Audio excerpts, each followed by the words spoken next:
which very little is being talking about it. We talk about uprising, we talk about resistance, we talk about things which is for the eye and for action, but about this simple, quiet, and dedicated souls, we give very little attention.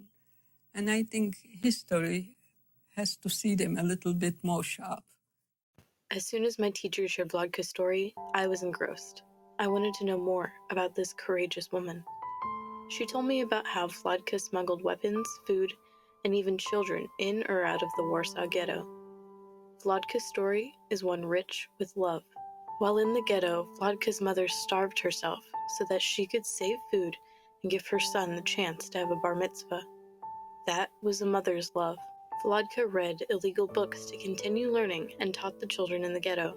She comments in her interview about how she and many other young adults would get together and discuss literature. That was a love of life.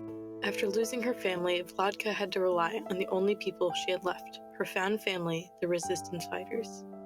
In her book, she wrote, "It was as if my heart had turned to stone, as if my will to live had dissolved. Had it not been for my friends, I would have been trapped more than once. They did not desert me in my time of need."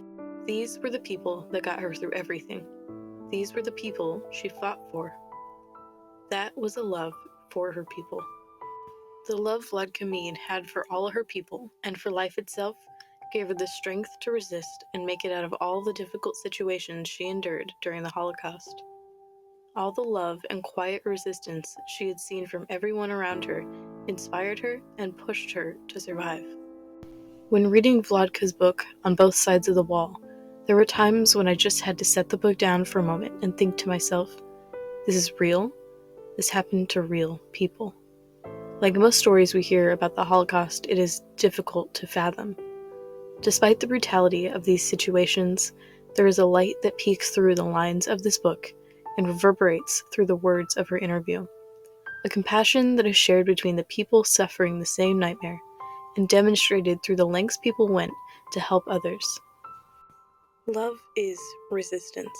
Resistance against all of the things, all of the people trying to take love away from you. And resistance is love, a love for life. Life without love is just existing. The love we have in our lives molds us into who we are.